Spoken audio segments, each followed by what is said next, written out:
ఏం అవసరం ఉంటే రాత్రంతా కూర్చోబెట్టాల్సింది? పండుగ తెల్లారి మీరు అంత కావాలంటే అరెస్ట్ చేయడానికి ఏమైనా ఇబ్బంది ఉన్నదా? ఏమైనా అడ్డంకులు ఉన్నాయా? ఆయన ఏమైనా పారిపోతాడా? ఆయన ఒక గౌరవ ప్రజాప్రతినిధి కదా. అంటే ఇప్పటికైనా పోలీసులకు, నేను డీజీపీని కోరుతా ఉన్నా, మీరు పోలీసులకు ఒక డైరెక్షన్ ఇవ్వండి. ఈ పొలిటికల్ మోటివ్ కేసుల్లో ఇలా ఎప్పుడు పడితే అప్పుడు అరెస్ట్ చేయడము, అర్ధరాత్రి పూట అరెస్ట్ చేయడము, పండగ పూట అరెస్ట్ చేయడము మానుకోవాలి. అండ్ బెయిలబుల్ అఫెన్సెస్ ఉన్నప్పుడు స్టేషన్ బెయిల్ ఇవ్వడం అనేటువంటిది సరి అయినటువంటిది. మీరు ఏం ప్రయత్నం చేస్తుండ్రు? రేవంత్ రెడ్డి గారి ప్రభుత్వం కౌశిక్ మీద అక్రమ కేసులు బనాయిస్తూ 28 కేసులు ఉన్నాయి, ఇతని రిమాండ్కి పంపాల్సిందే అని మాట్లాడుతున్నారు. ఎవరు పెట్టింది 28 కేసులు? రేవంత్ రెడ్డి ప్రభుత్వం రాకముందు కౌశిక్ రెడ్డి గారి మీద ఒక్క కేసు కూడా లేదు. ఈ కేసులన్నీ ఎప్పుడు పెట్టినారు? ప్రశ్నిస్తూ ఉన్నాడు కౌశిక్ రెడ్డి. ప్రజల పక్షాన, బీఆర్ఎస్ పార్టీ పక్షాన రేవంత్ రెడ్డి ప్రభుత్వాన్ని ప్రశ్నిస్తున్నాడు కనుక ఆయన మీద ఈరోజు మీరు అక్రమ కేసులు పెట్టారు. ఈ 28 కేసులు కూడా మీరు పెట్టినటువంటివే. నిన్న కూడా కరీంనగర్ కలెక్టర్ గారి ఆహ్వానం మేరకు ఆయన మీటింగ్కి వెళ్ళాడు. ఆయన ఏమి పిలువని పేరంటానికి పోలేదు, ఆయన మీటింగ్కి ఆహ్వానితుడు. ఆ మీటింగ్లో ఒక సభ్యుడిగా నువ్వు ఏ పార్టీ తరఫున మాట్లాడుతున్నావు అని అడిగాడు. ఇందులో తప్పేముందండి? ఒక కౌశిక్ రెడ్డే కాదు కదా, ఈ రాష్ట్ర ప్రజలందరూ కూడా అడుగుతూనే ఉంటారు.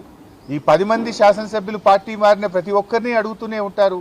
ఇప్పుడు ఆ మీటింగ్లో సంజయ్ గారు నేను బీఆర్ఎస్ పార్టీ బట్టలిప్తా అని మాట్లాడితే డెఫినెట్గా అడుగుతాడు కదా, నువ్వు గెలిచిందే బీఆర్ఎస్ పార్టీ మీద, నువ్వు బీఆర్ఎస్ పార్టీ గుర్తు మీద, కారు గుర్తు మీద కేసీఆర్ గారు బొమ్మ పెట్టుకొని గెలిచి బీఆర్ఎస్ పార్టీ బట్టలిప్తా అన్నప్పుడు నువ్వు ఏ పార్టీ తరఫున మాట్లాడుతున్నావు అని కౌశిక్ రెడ్డి అడగడంలో తప్పేముంది?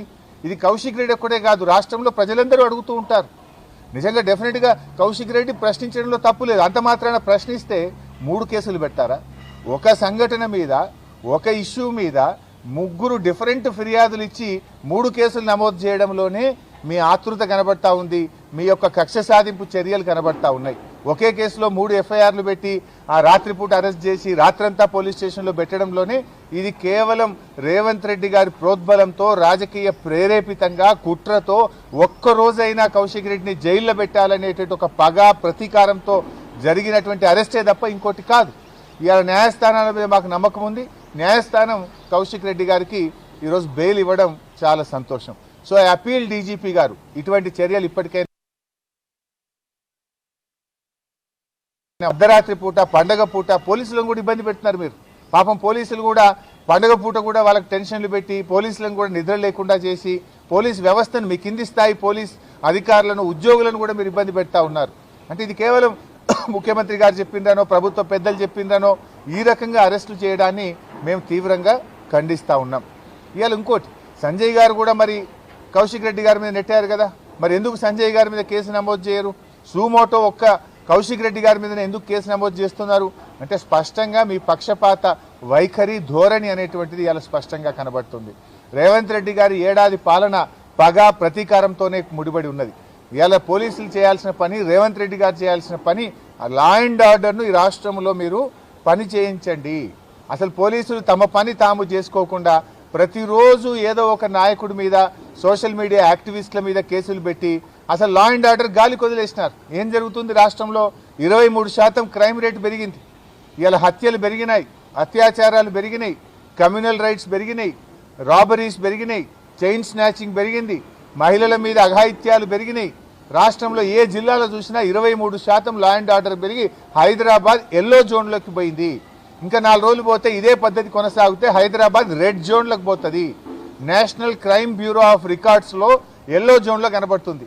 విదేశాల వాళ్ళు కానీ, ఇతర రాష్ట్రాల వాళ్ళు కానీ ఒక రాష్ట్రంలో పెట్టుబడులు పెట్టాలన్నప్పుడు గూగుల్ ఓపెన్ చేసి నేషనల్ క్రైమ్ రికార్డ్ బ్యూరోలో చూస్తారు, ఈ రాష్ట్రంలో క్రైమ్ రేట్ ఎంత ఉంది, ఇది గ్రీన్ జోన్లో ఉందా, ఎల్లో జోన్లో ఉందా అని చూస్తారు.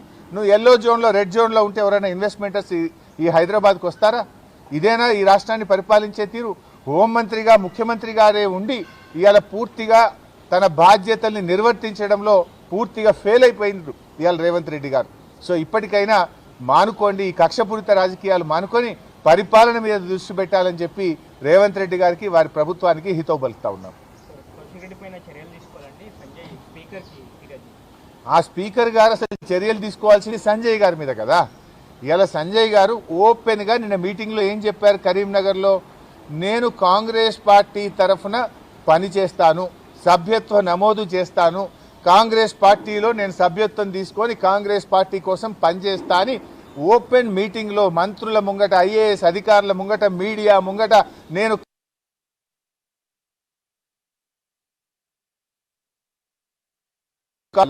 స్పీకర్ గారి దగ్గర మా యొక్క డిఫెక్షన్ పిటిషన్ సంవత్సరం నుంచి పెండింగ్లో ఉంది.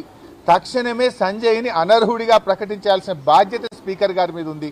ఇది ఏమన్నా ఎట్లా ఉందంటే చోరు ఉల్టా కోత్వాల్కు డాటే అన్నట్టు పార్టీ మారిన ఎమ్మెల్యేనే ఇంకా మా పార్టీ ఎమ్మెల్యే మీద ఇవాళ చర్యలు తీసుకోవాలంటున్నాడు. చర్యలు తీసుకోవాల్సింది పార్టీ మారిన 10 మంది ఎమ్మెల్యేల మీద తీసుకోవాలి. ఆ పిటిషన్ ఇవాళ ఆయన దగ్గరే స్పీకర్ గారి దగ్గరనే ఉంది. స్పీకర్ గారు తన విజ్ఞతను ఉపయోగించి ఓపెన్గా చెప్తున్నారు కదా, అఫీషియల్ మీటింగ్లో నేను కాంగ్రెస్ పార్టీ తరఫున పనిచేస్తా అంటున్నారు. అంతెందుకు కాంగ్రెస్ పార్టీ ఎమ్మెల్సీ జీవన్ రెడ్డి గారు కూడా వీళ్ళు ఈ పార్టీ మారిండు, ఈయనను పార్టీలో తీసుకోవద్దు అని కాంగ్రెస్ పార్టీ ఎమ్మెల్సీ జీవన్ రెడ్డి కూడా చెప్తున్నాడు కదా.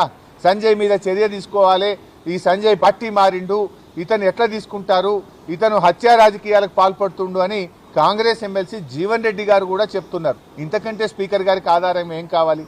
అటు కాంగ్రెస్ ఎమ్మెల్సీ చెప్తున్నాడు, స్వయంగా పార్టీ మారిన సంజయ్ కూడా నేను కాంగ్రెస్ పార్టీ కోసం పనిచేస్తానని మాట్లాడుతుంటే ఇది open shut and mouth case.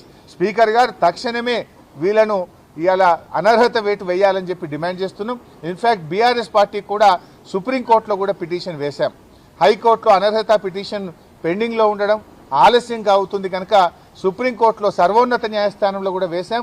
మాకు విశ్వాసం ఉంది, గతంలో సుప్రీంకోర్టు కొన్ని రాష్ట్రాల స్పీకర్లను 3 నెలల్లోగా అనర్హతపై నిర్ణయం తీసుకోవాలని డైరెక్షన్ ఇచ్చింది కనుక సుప్రీంకోర్టు నుంచి మాకు న్యాయం జరుగుతుందనే నమ్మకంతో మరి సుప్రీంకోర్టులో కూడా బీఆర్ఎస్ పార్టీ తరఫున కేసు వేయడం జరిగింది.